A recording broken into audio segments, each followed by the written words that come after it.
Hello, everyone. Welcome to Broker Connect.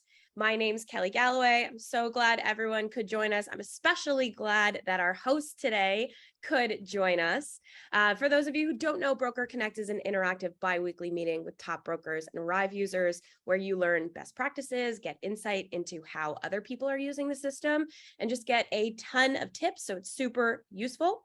I'm here today with Carol Olmsted and Christian Ayala, and I'm so excited to have them here. But before I turn it over to these folks to introduce themselves and open up the floor to any questions, we just have a few pieces of business to take care of. So if you are new to ARIVE, you may or may not know that we have a ton of weekly learning opportunities, and these are all completely free.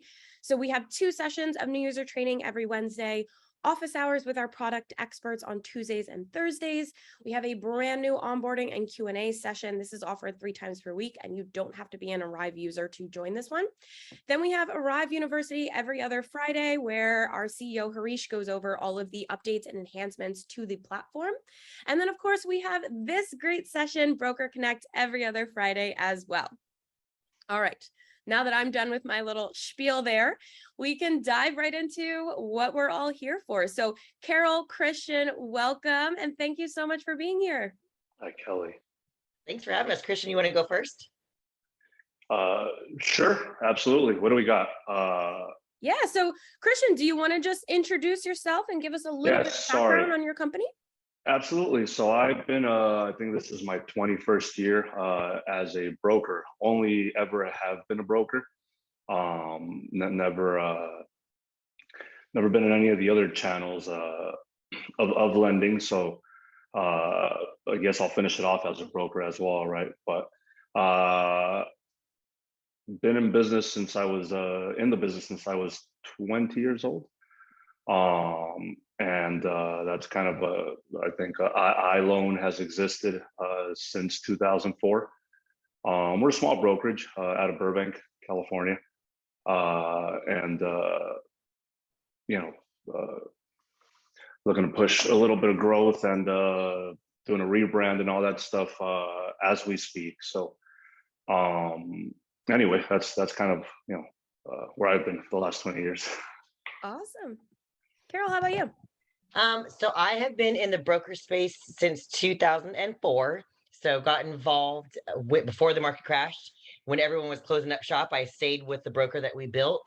And then I did a short stint in retail to get a feel for that. I did about a year there and realized I am not designed for retail. Going from having tons of opportunities and options and control over my own destiny, if you will, to then having to go corporate was a culture shock. And coming back was obviously I knew what I was getting back into. So we're with Empire Home Loans. We're based out of Sacramento, so we're north of Christian, and we've got, I believe, 61 loan officers in a variety of different states. And we transitioned off of Calyx Points, which that's the only system I ever used, other than Encompass a little bit at another place. But savvy point users. I was a huge point advocate, loved point, loved a lot of the features that it had, especially when they came out with their CRM and everything. And we really delved deep into that, and then came across ARIVE, and I was like, so we are huge advocates of ARIVE and the simplicity that it provides, and of course all of the other support that we get from other users as well. That is awesome. All right, guys. Well, thank you so much again for being here. I'm going to kick things off with a couple of questions, and then, of course, we can open things up to people on the call if anyone here has any questions they would like to ask.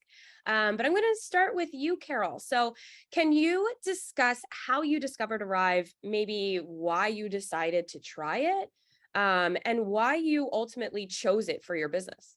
Absolutely. So Anthony is our broker, and we were on Point. He hasn't they've been on Point forever. And then we wanted to have a system that was much more visually appealing, because Calyx is very DOS looking and very well. Whereas ARIVE visually on the consumer end and on the LO end was very appealing. It was very pretty. And psychology wise, when you're visually looking at something that's beautiful, it's easy to engage in it and stay entertained with it and want to use it. So Arrive really made it simple to not only be a loan officer, but to self process if you wanted to as well. You have everything in one system, and it was just a great way of taking on new LOs, whether they're coming from retail or another brokerage shop on another LOS platform, to really transition them into something very simplistic. The biggest thing I liked about it is that it was an up and coming thing, and they're very open to thoughts and suggestions, which you would never ever get with any other LOS. And so that's kind of where we came from. It was just very, very user intuitive, very user friendly, and simplistic. Awesome. Christian, how about you? Why did you decide to go with Arrive for your business? So kind of the same thing, and I actually date back to I think 2018, which brought about the first version of Arrive. They rolled it out at AIM Fuse and all of that stuff, right? And same thing. We came off of Calyx Point for I think 16 years or something like that, like Carol. And I've been on the hunt for a web-based LOS since I want to say like 2012 or something like that, right after the market crash and all that. We're trying to rent get some of that that retail juice, if you will, right? So we actually did a little bit of a stint with LendingPad, and I think we were kind of like the second broker client that they had, right? Because they were retail LOS for a while, and then they opened it up. They created a broker version of the platform. So we were with them early on, and we did that. And, it was okay, and I think it evolved a little bit while we were there, but not kind of. I was hoping for a little bit more, right? More powerful features, if you will, right?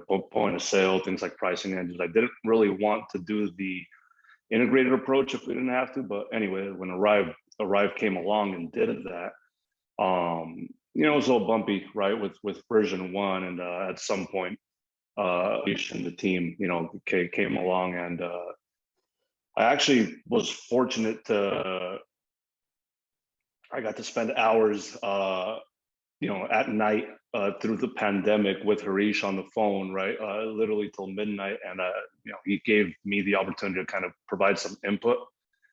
So we've been working, on that, and the fact that he was willing to listen and was so open, like Carol was saying, right, because they were new and they were really interested in the feedback, and I was just kind of blown away by how much they were willing to do, and take in and then implement, right? And you don't see that from the platform. You don't see that much effort and resources being pushed into something, right? I think at one point he rebuilt a whole section of the platform based on a suggestion that I made, and anyway, it just that's what you get with Arrive, is what I'm trying to say, right? But anyway, that's kind of our background as far as how we got to Arrive. I love that you brought that up, Christian, because we really pride ourselves on listening to our customers, and providing them with the things that we know that makes their business easier.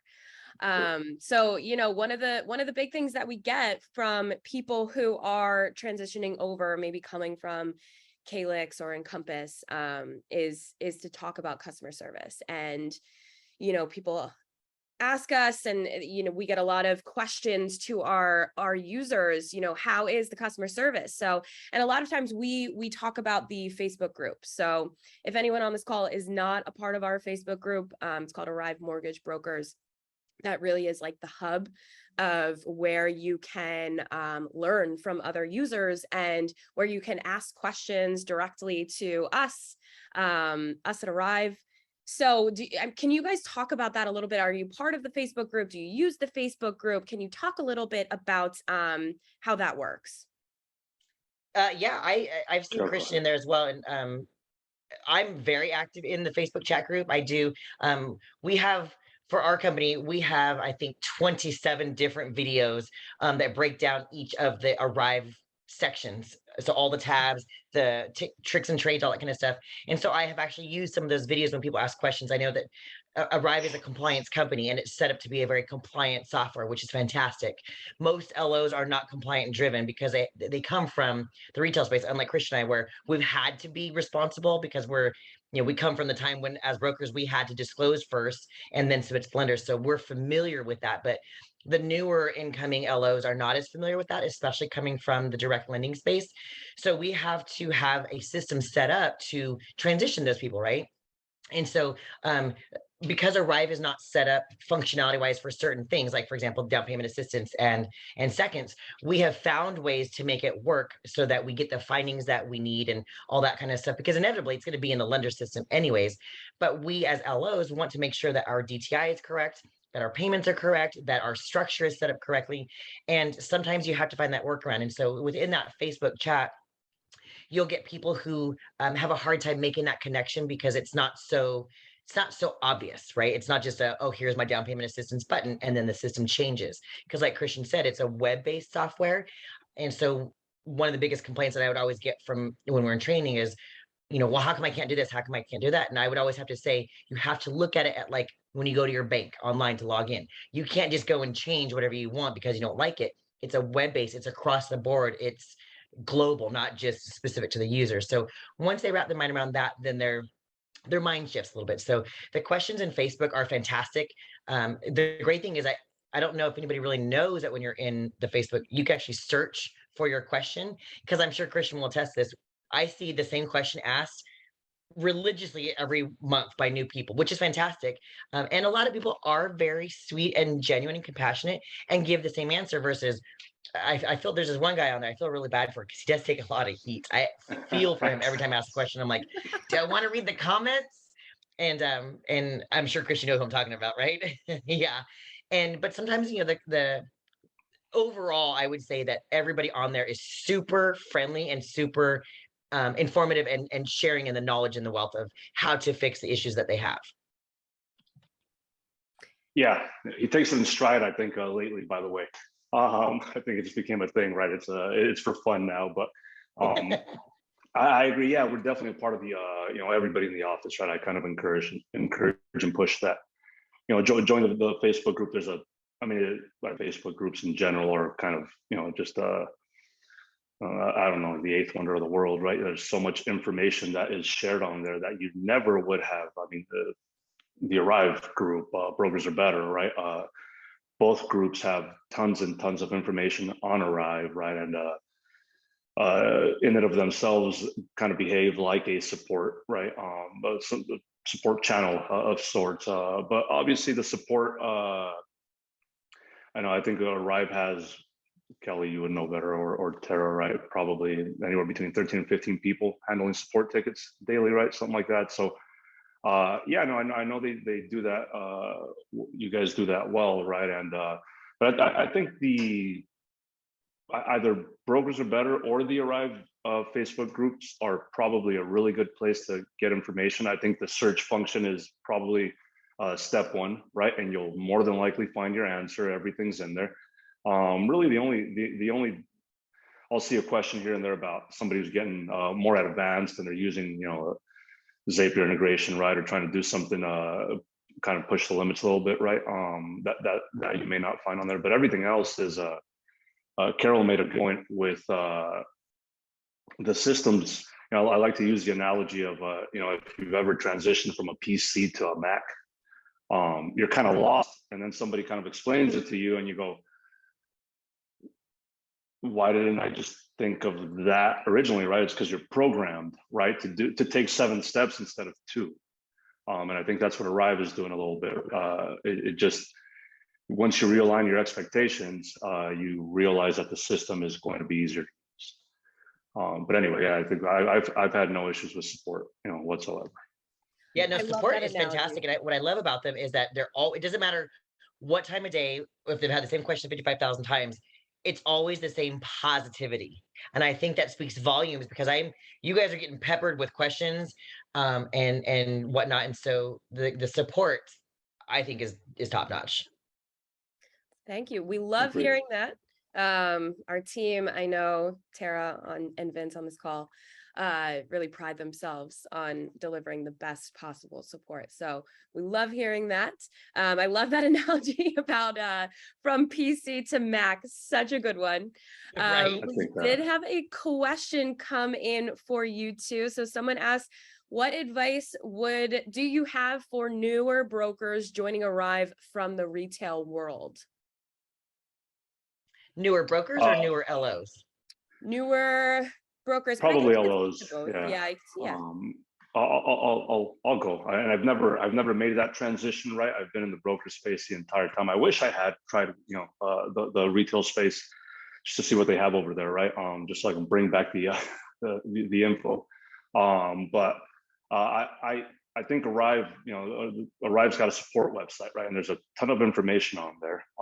And I believe that there's a YouTube channel now, right? Which admittedly, I haven't watched the videos because I'm intimately familiar with the platform. So I guess I'm not looking for additional info. But I think kind of diving into that, like Carol mentioned earlier, right? And just consuming yourself with absolutely everything that's on there for a day, right? You'd be surprised how much you can, how much intake of information, right? You can handle in one day, and I think you'll be a different user, right? Once you're done with all of that. And the big one is also the ARIVE, Facebook group. Searching, to just keep scrolling, right? Keep reading. Tons of info on there. I think understanding the architecture of the platform is also a good thing to kind of wrap your head around, how it works, why it's designed the way it is designed. And another kind of, kind of hard to do when you're new into the space and you're new to the system, but kind of believing in the idea that they will become the best. I think they're already the best platform for brokers. I think that I think ARIVE will take market share. I think they'll be dominant in the space, and I believe that they'll continue to develop because that's what they have shown us for the last 2 years, right? When the support team, when you've got Vince, Tara, and the CEO of the company is answering, text messages at 10 p.m. Those are people are all in, right? And I think that's a big deal to kind of know when you're buying into something, right? That's what ARIVE is doing. My take. To coach on what you said earlier too, Christian, you were saying, I apologize, you were saying something to the effect of, I think you mentioned something about the limitation that some of the other systems had. I think that coming from a retail space to a broker space, not only do you have to forget everything you learned in retail, because retail has a lot of guidelines, overlays, right? Now those kind of go by the wayside because now you have a variety of different lenders. But with regards to ARIVE, understanding that the simplicity of it is, and I say this to all of our LOs that we trained, and actually Jeff Markell is on this call, and he's actually one of our LOs who is very tech savvy, and he got into this and was like, oh my gosh, my 5-year-old could do this. And it wasn't that it was a bad thing, it was that it was so simplistic. And so we always tell everybody, when you get into ARIVE, treat it like a book. Literally, you've got all the tabs on the left-hand side, and if you go through one tab at a time, and then every field, the next tab, every field, the next tab, you really can't go wrong. What happens is, and this is I think it's a big rookie mistake with anything, is you're comfortable with your knowledge, you're comfortable with your experience of how to set up a file, so you start setting up the file based off of what you know versus the system.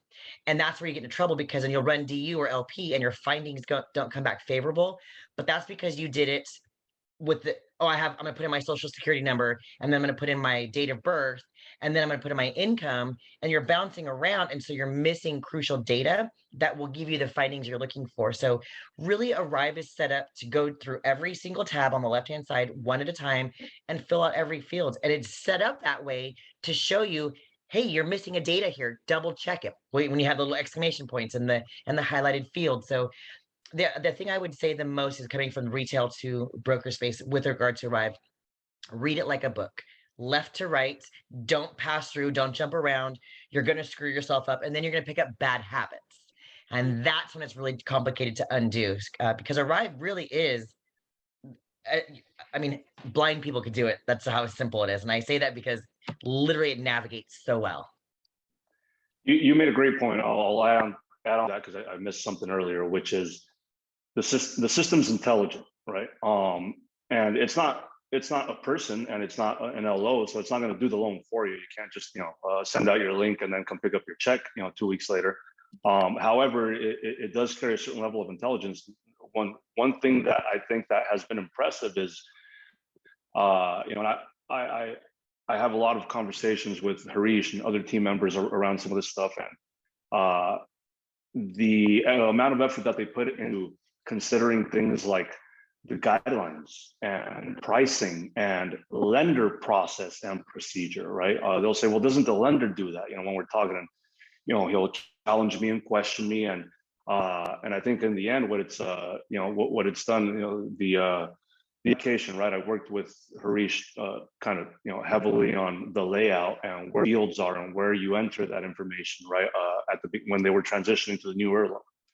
I was lucky enough to kind of get my 2 cents in there, right? But I think what Carol was just saying is the result of all those conversations, which is if you follow the system, you're not going to miss anything, right? And unfortunately, again, we're pre-programmed and want to do things the way we've been taught, the way we've been doing it, and maybe I've been doing it wrong for 20 years, right? So I think the system has done an impressive job of kind of hand-holding you all the way through, at least through these, from taking an application to the point of submission, right? To submitting the loan. And now it's evolving into things like conditions, right? I think Encompass handles conditions, but I think ARIVE is doing a better job of, and that part of the platform is evolving and getting better and better, right? So, yeah, that was a great point, Carol. Follow the system. That's it. Yeah, and we've all at some point have made some form of a cookie or a cake or whatever. Mac and cheese, number one, mac and cheese, right?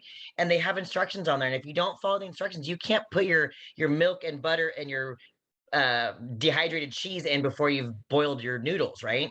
So same concept. You just follow it step by step. And then once you start figuring out, then you can go in and manipulate your ingredients. But you can't do that until you go in and step by step follow the instructions. Yeah. You guys have some killer analogies today, by the way. Mac and cheese, Mac and PC. All Mac. Anything Mac. Yeah.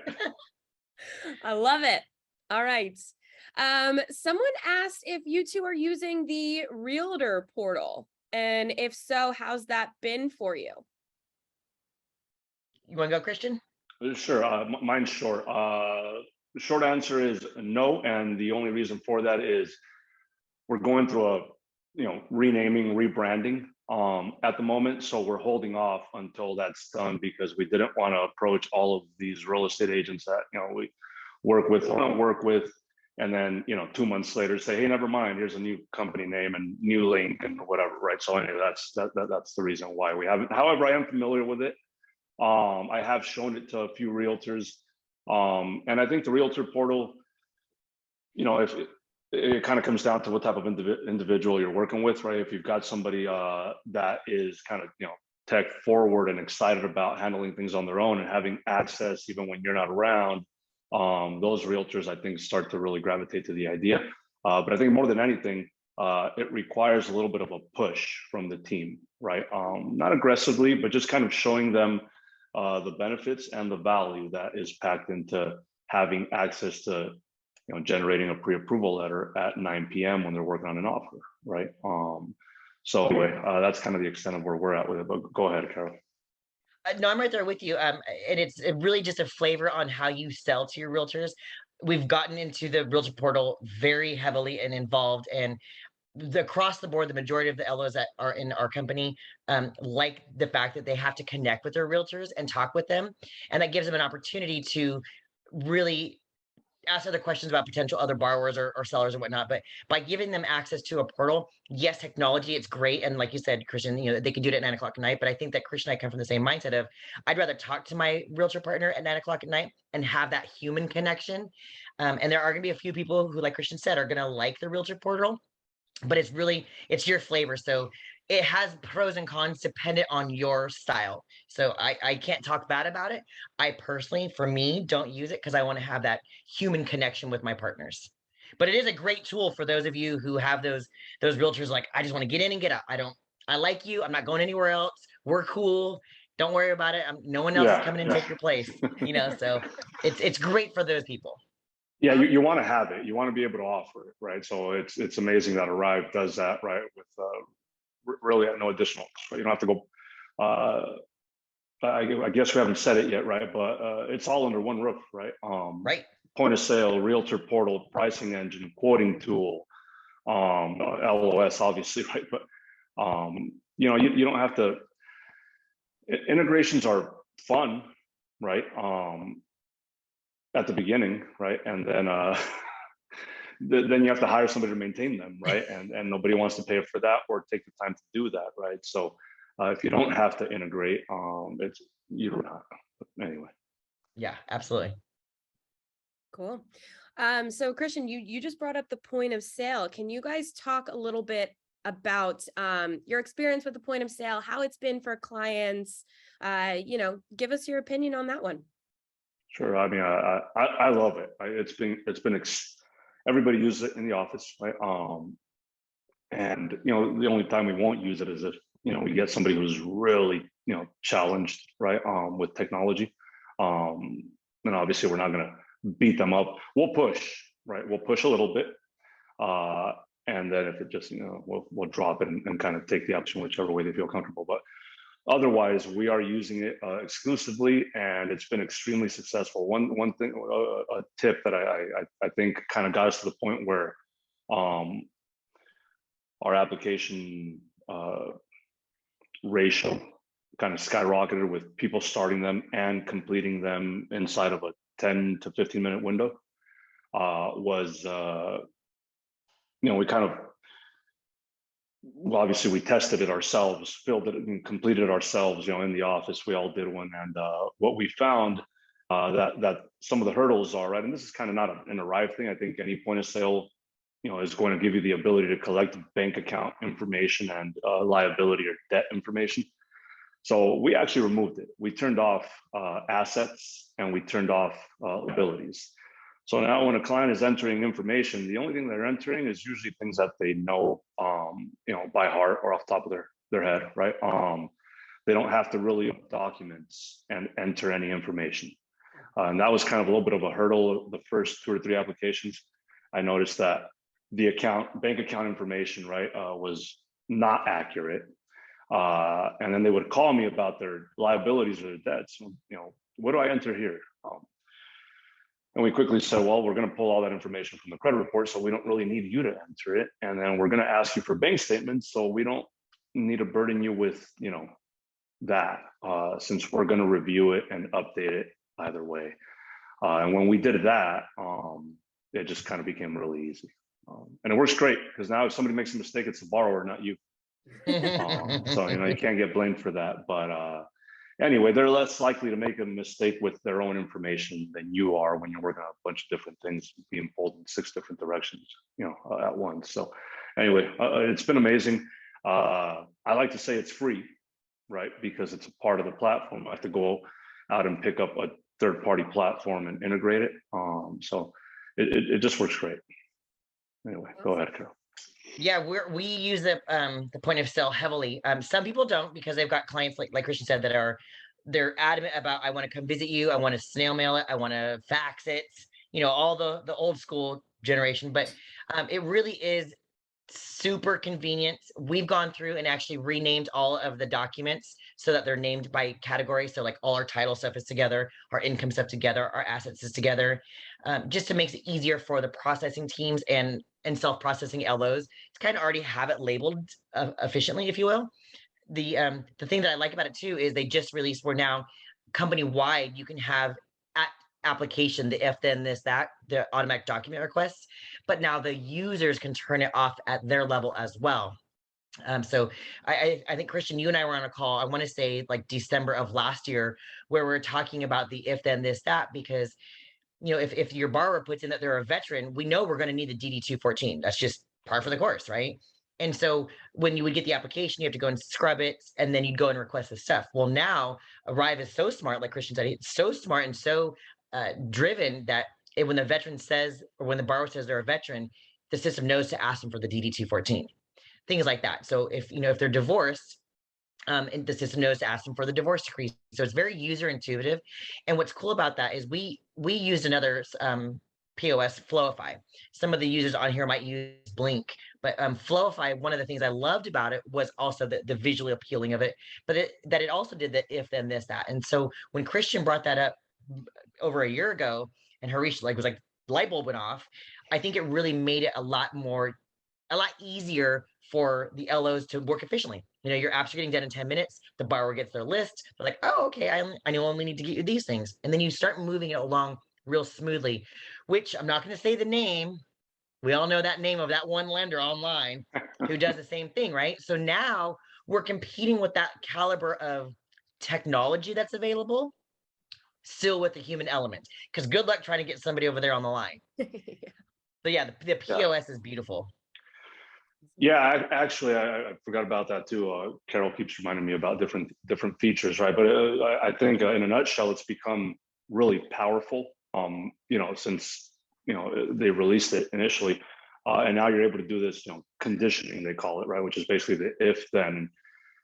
For anybody who's watching this later or now, right, isn't familiar with what that means or that technology, you're essentially able to write questions in if this, then that, which is basically and provide us that document. So you can say something like, you can write a question. I'll give an example, and this became kind of useful through COVID, right? When people were taking forbearance on their mortgages, which was, have you taken forbearance on your mortgage? That's not a question that exists as a part of the standard loan application or as a part of any standard point of sale.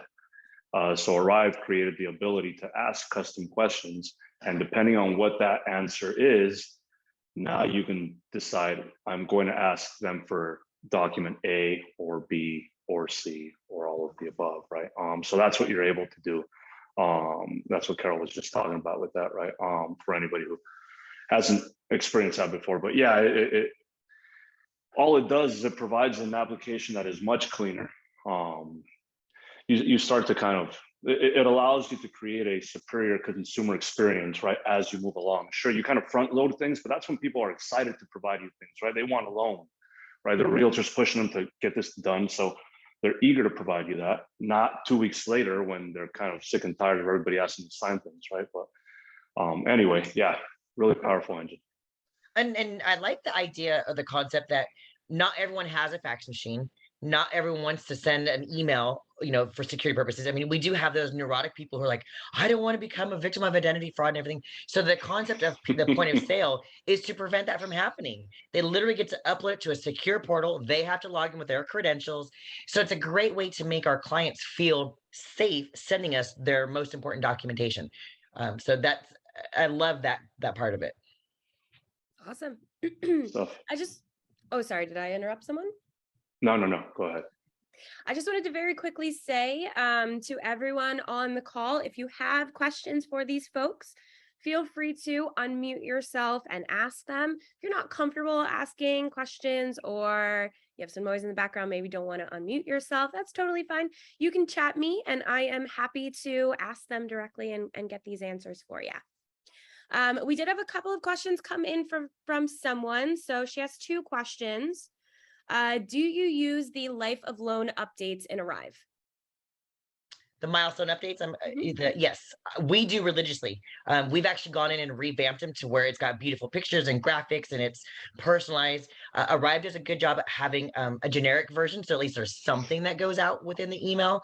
But we really took the time, and when I say the time, for me, I am a very tech junkie person, right? But it is not difficult. And Christian, I know I've seen you've talked about it before. When you do your first one or your second one, it can be kind of overwhelming because you're really coming up with the content to put into that milestone. But it really is a matter of, it's like editing your email or editing your email signature. Once you figure out the buttons to push to edit the content, you fly right through the next 12 of them. So yeah, the milestone updates are fantastic, especially if you're using a system integrated lender like PRMG, HomePoint, those lenders, the systems talk back and forth. So really, once your loan has gone to the lender, you kind of get to sit back. Of course, you're going to do your own communications with your clients and your realtors, but the system will send out your loan's been submitted to processing, your loan's in underwriting, your loan's approved. So all of those milestones, we swear by them. Cool. Yeah, same here. We love them. The cool part is that you can turn some of them on or off, right? So the system's got a ton, right? Like your appraisal's been ordered. I think, I'm not sure how deep it goes on. I can't remember how deep it goes on appraisal, but your loan's been submitted, right? Your loan's been approved. We turned off your loan's been approved. We love it. We just don't love when it happens, you know, like at 10 p.m. because an underwriter's working late, and then you get a phone call asking, you know, so that's why we turned it off. And we kind of did do that a little bit differently now. We do it manually, right? So we have a template for it, and it goes out, but at our discretion. And actually, what we have been doing lately is, instead of sending that out, we send a needs email, right? So we'll put together needs, because now if it's approved, we have conditions, right? So we'll put together a needs email. And in there, we'll kind of copy and paste, congratulations, your loan's been approved, blah, blah, blah, all that good stuff. We'll need your help with the following items before we can clear the loan for closing, right? And it's got the conditions or the needs, and they can upload that, or conditions, I should say. Now the system handles conditions. But yeah, no, we use them. Everything that goes out is modified. You know, same thing, right? We haven't done the pictures, but we blasted emojis all over the place since it's the thing now, right? So the fact that you can do that in the system takes that in, right? It is kind of cool. You modify them, just like Carol said, right? The first one, you kind of get stuck and going, wait, everybody across the company might read this, right? Or every borrower that we send this to. So let me make sure I get it right and not sound like a dummy, right? When we're sending this out. But once you kind of get that and understand how the templates work and all of that, same thing, right? You're kind of doing some copy pasting, rearranging a few things. They work great. They save you time. And I think more than anything is they impress people, right? I just got probably 2 days ago a response from a real estate agent that said, this email is fantastic, right? And I don't think she meant just the fact that I was sending an email. I think that, you know, what we put in the email and that it happened, you know, quickly, and it went out to, that's another thing actually, that you can, you know, you enter the contacts into the loan, right? And some of this stuff takes time, right? But you need to do that anyway if you want to communicate effectively. So we'll enter the buyer's agent, their TC, the listing agent, their TC, and then you're able to kind of configure who you want to receive that automated milestone update. So, you know, when they all get it, they like it, right? They feel like they're in the know, and it's a big deal. But yeah, they're great. Yeah, I'm glad you both could give your perspective on that, because you have two different sort of processes, right? Carol, you're more automated, and Christian, you found a way to make it work manually. So that was cool hearing both of your perspectives on that. So this person had a second question. And that second question is, do you have ARIVE send disclosures, or do you have the lender do that? Christian and I come from when we had to do our own disclosures, and as brokers, we were on the hook for if they were incorrect. So when we would get audited, if we had a disclosure that had wrong contact information, that's a no-no, right? So Christian, I think that you'd probably agree, we do not send disclosures because we do not want to have that responsibility. We want the lender to shoulder that responsibility. Yeah, now same. if you're mini core, that's different. Yeah, correct. And ARIVE does, if you're a mini core non-del, right?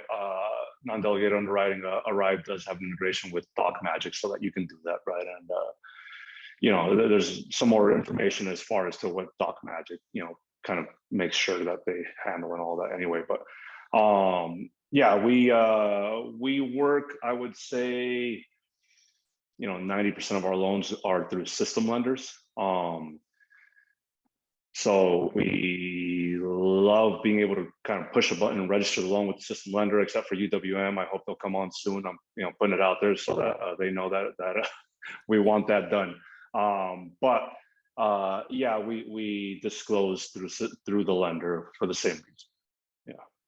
Yeah. And the biggest takeaway from that is, and people don't think of it this way, if you issue an LE from your system, you are legally responsible for fulfilling that LE. So I don't think a lot of people take that into consideration, like, oh, I'm just doing a service to my client because I want to see all the fees. Yes, you're doing a disservice to your clients, because if one thing is wrong, that could bite you in the butt, and you could it just set yourself up for litigation. And being that we're in a very litigious society, put it on the lenders who have departments who make sure that that doesn't happen, and take the onus off of you. Like Christian said, if you're using a system lender, and even if you're using a not system lender, you got to disclose to them anyway. So if you disclose your own disclosures and then do another set with your lender, your borrower's gonna have two different set of disclosures. And if they don't match, now you're gonna have to combat that. So it's just path of least resistance, less headache, less drama, is use the lender system to issue your disclosures. And most of them will get them out the same day. That's great advice, right? I think, and you would probably agree, Carol, that a lot of the guidance, right, on TRID from the CFPB, Yes. There's a lot of gray area because brokers were not really, it wasn't written for us, right? So we kind of fall into the space that doesn't have bright line clarity. So you're supposed to have an initial LE. Now we have two initial LEs if you're disclosing your own. So I wouldn't do it. I would advise against it, right? 100%. We haven't done it in many years, and we don't really see an issue with, right? We're operating fine. Yeah. I would say that to answer that question, the majority of brokers don't disclose. That's right. So this is actually Kirsten with Superior. I don't think my name is showing up there because I just kind of joined. I do have a question, and it kind of goes alongside of what you guys were just talking about with disclosures being brokered versus non-Del. We're trying to actually bring our whole office in to ARIVE, and we've just been using it with just the owners teams currently. So the owners do non-Del, but most of the other loan officers do brokered loans. And what I'm seeing in the system is it's defaulted to one or the other in your pricing, if that makes sense. So is there a way for us to have two separate ARIVE systems, one for our loan officers that are completely broker side and then one for non-Del? Because we have two teams that do mainly non-Del, but they do have broker every once in a while. So we're manually changing that back and forth between our teams, which we can do because we're up to speed on how that works, but we don't want our other loan officers to have that headache or problem because we don't want them to come into disclosure issues. I'll answer that. And I don't know that the system can do that at the moment, but there's obviously a use case for it. And I know that a lot of brokers are, have gone non-Del, and they'll go correspondent on their conventional loans, but not on their government loans, right?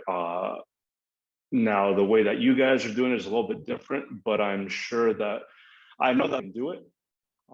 It's a matter of how long and how much energy, time, resources it would take to do that. But I think there's a use case for that out there, right?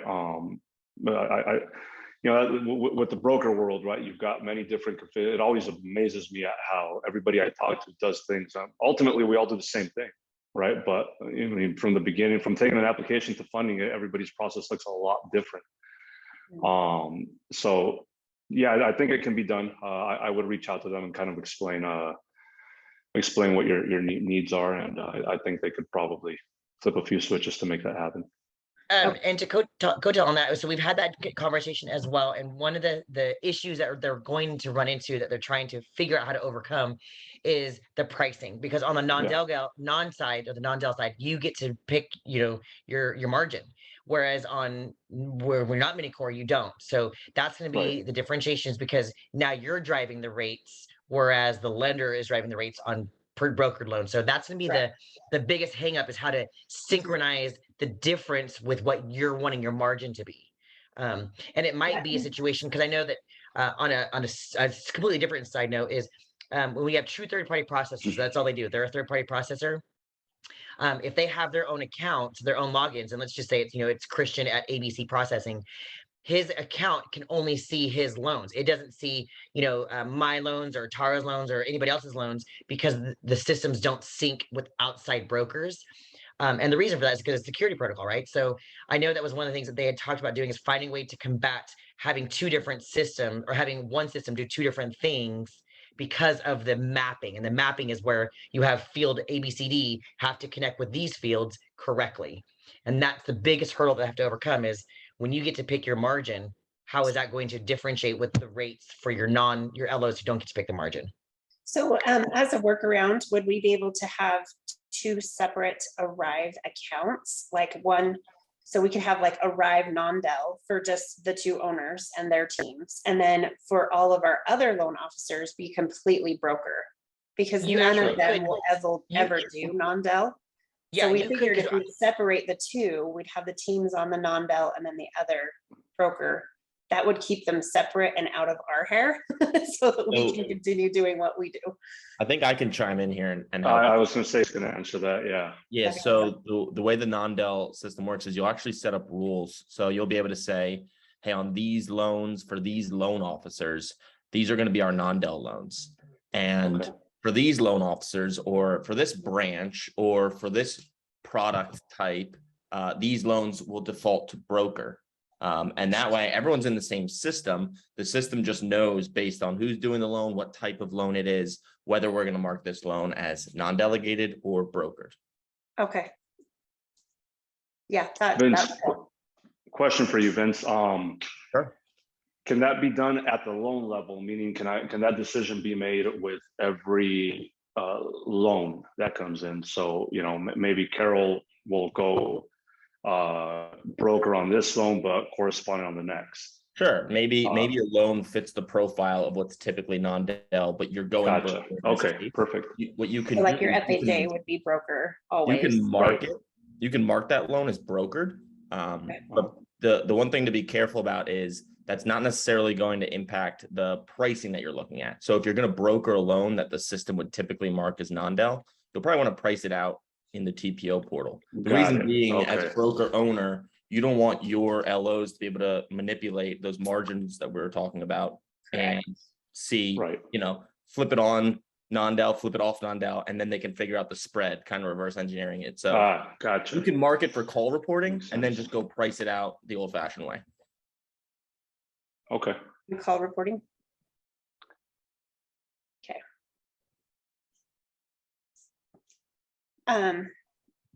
Let's see, another question that I had was, is there a way, I know that you guys were talking about earlier, when you send out the milestone emails, is there a way to default those so that they automatically go out when it is clear to close?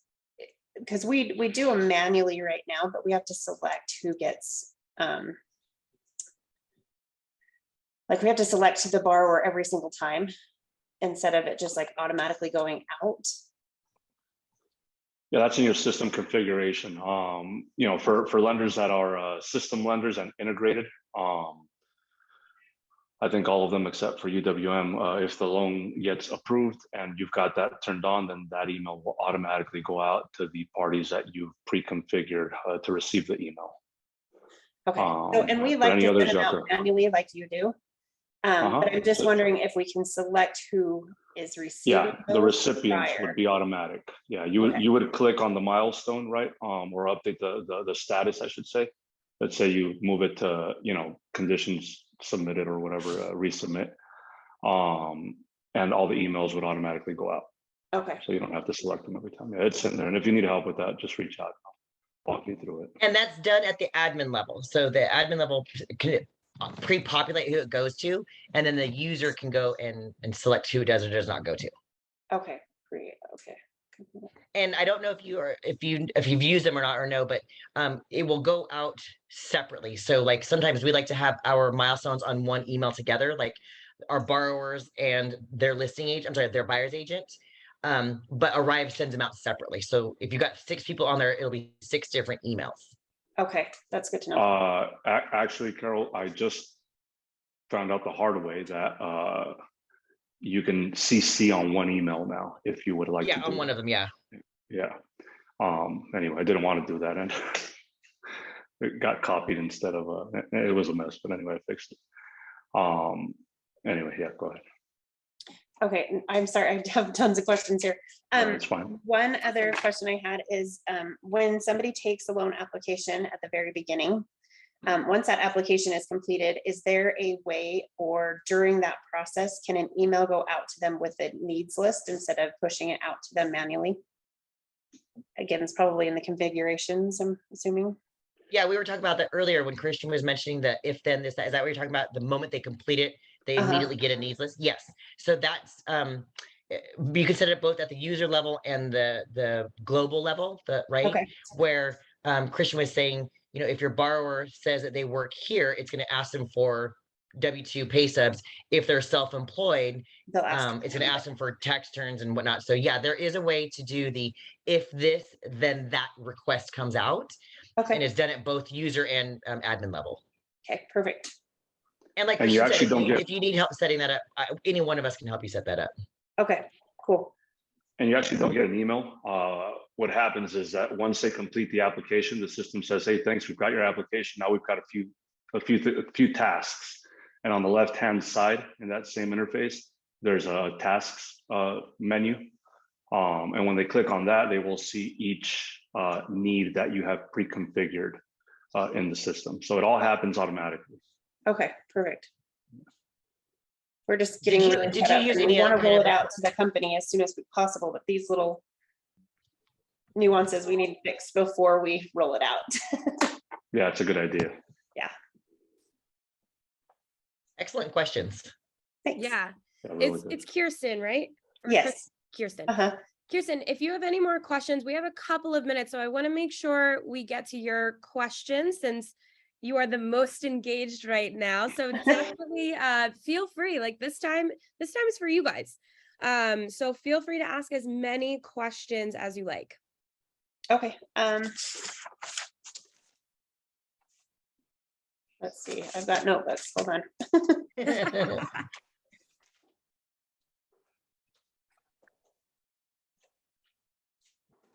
Okay, so we just went over the correspondent broker. Oh, I guess there's a spot in there that has like a broker flat fee. And we weren't sure where that was being populated from. So maybe that's another Zoom call that we could do on one of those Tuesdays or Thursdays where they have the actual system up. So we can probably go through it at that time. You're allowed to charge a flat fee, right? If you've got that built into your comp plan. So that you would just enter that in there, like you know. Okay, so it's coming over from the comp plan. You'd have to enter it. Actually, no, I think you can configure it. Never mind. Yeah. So globally, right, the system settings can be configured where your comp plan might be, I don't know, 2% plus 500. Auto-populating, but we don't know from where, and we want to take it out. Oh yeah, it's in your settings. Yeah, so company you have settings will do it. Yeah, you'd go in your admin settings under company settings, and then you go to lenders, and then you'll click on the lender that you want to edit, and at the top of the field, you're going to have fees, or you're going to compensation, fees, mortgagee clause, all that kind of stuff. So it's going to be under your compensation that's specific to the states. And so when you open up that configuration, it's going to say what your minimum compensation is, what your percentage is, right? And then your maximum, and then it has another box at the very bottom left that says additional cost or additional fees. And so you probably have a fee in there that's not supposed to be there. Not supposed to be in there. Okay, perfect. Yeah, it's company settings and lenders, and then fees or compensation. I'm sorry, compensation. Okay. And then for the way that we set up the compensation, obviously we're going to try to do it with the in getting the borrower, non-del with broker. When we set up those company settings, I guess if we put in the broker pricing for everybody, it would be the same across the board unless somebody changes it to non-del, right? Yeah, that kind of goes back to what Vincent was talking about. Yeah. Okay. Okay. I'll have to look into it. Vincent, is it safe to assume you do a lot of non-del? I'm one of the ARIVE team members, so I have the inside scoop. My bad. I apologize. I think what Vince was saying was it'll default to non-del, right? Because that's kind of the pricing that the broker owner has set up, and then you'll have to go to the TPO portal to see broker pricing and manually enter that. Unless the company sets up the rules so that that loan is considered a brokered loan all the time.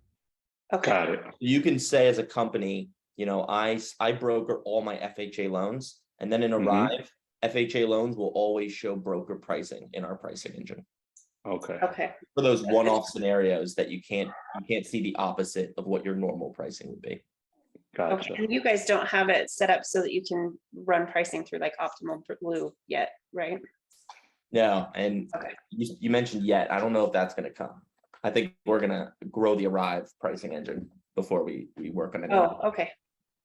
I'm not familiar with that yet, but it's very similar to like Loan Sifter or whatnot, where it pulls in different lenders. But note to self, and I stress this to all of our LOs and all of our new LOs that we're training and boarding. ARIVE is very similar to Loan Sifter or any other third-party pricing engine that is designed to pull you rates in, but a lender will not honor the rates in ARIVE. And here's the reason why: is if they're doing a reprice and you're in the file and you're pricing out right then and there, and they're in the middle of repricing, and you quote your borrower, 5% with at par, but rates have gotten worse, and then you go to your lender, you're like, oh, I quoted my borrower this morning 5%. Now you're worse. They're not going to honor that because you want to go to your lender's portal right away and confirm pricing there, because they may have some hits that didn't marry over correctly or whatnot. So ARIVE is designed in their pricing portal to show you who is priced the best, and then double check that at the Lenders TPO site just to CYA. just fair. Okay. Okay. Yeah. Well, thank you. That'll get me started on a few things this afternoon. I'll be busy.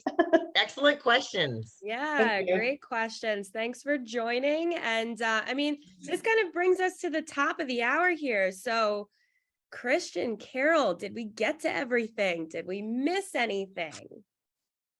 There's probably a ton that we can go over, right? We could be on it for 2 more hours, but what I'll say is it's been entirely, and take a step back, a platform like ARIVE did not exist up until ARIVE came about, right?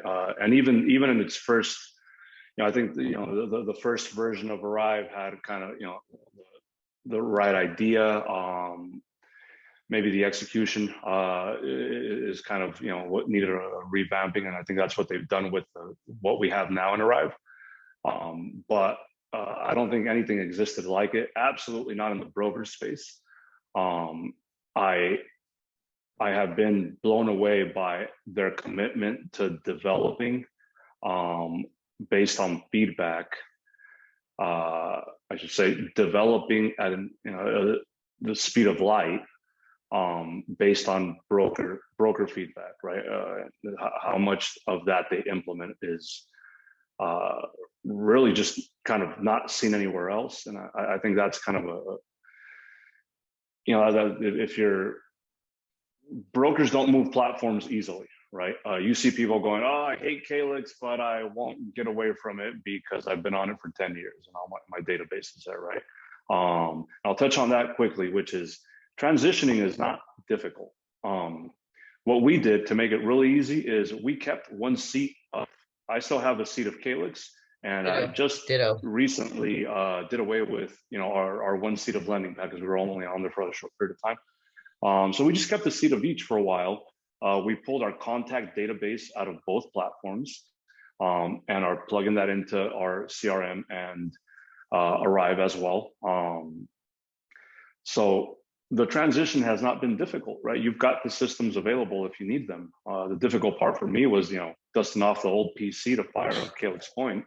But anyway, that's that's as hard as it gets. But otherwise, you can bring all your contacts in so that ARIVE is obviously moving forward with things like integrations. You can connect it to an email automation marketing platform, right?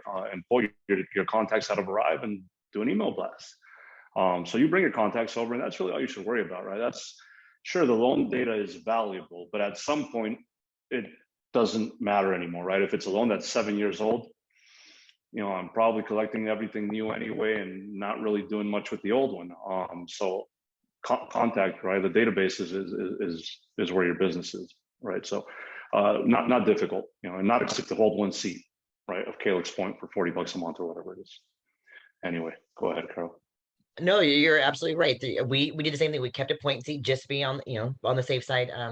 There are two little tips that I want to kind of give to some of the new users who are actually in ARIVE or considering ARIVE, but mainly those that are in ARIVE, that are just a fun way to utilize this system that Point did not do. And I say that because one of the great things that we have with the availability of ARIVE is knowing when someone's birthday is, right? So when you're logged into your dashboard, on your right-hand side, you see birthdays, anniversaries, EPOs, the MI dropping eligibility, all those kind of, you see pretty much a screenshot of it. And so, but when you click on the birthday tabs, it'll pull up all the birthdays that are coming up in that month, right? And it's a great way to just click on it in the beginning of the day, and you see, oh, you've got 2 birthdays today, and you reach out to them either via text or phone call and just say, hey, this is Christian, just calling to say happy birthday. Not sure we have going on today, but was just thinking about you. I hope you have a blessed day. You're not asking them for business. You're not asking them for anything else, but you're just reaching out to them. But ARIVE tells you, hey, today is my birthday. So that's a really cool feature there. Also, loan anniversaries. A great way to reach out to somebody and say, today's the 1-year anniversary of when your loan closed. Are you unpacked or whatever? It's just ARIVE really puts it in your face on how to stay in contact with your borrowers. The second piece that everyone in our company swears by and uses, in addition to the milestones, is that when you're specifically in the file itself, on the right-hand side underneath your picture where you have the 3 ellipses dots is a tab that looks like a text conversation box. We call it the conversation log. We notate the hell out of the file in there. So talk to my borrower. They're out of town until Wednesday. That way, anyone who's attached to the file on your loan team, so you as your LO, your LOA, your processor, whoever you have attached within your loan team gets these emails of whatever you put in there. So all of our processors will say, file's been submitted. Here's today's pricing, right? Because your LO hasn't locked the rate.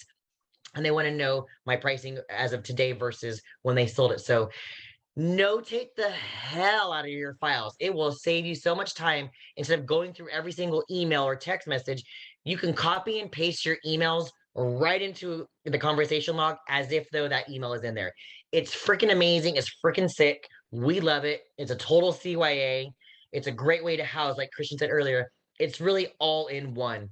Everything in one umbrella. So utilize the conversation log as much as humanly possible to really keep your files on point.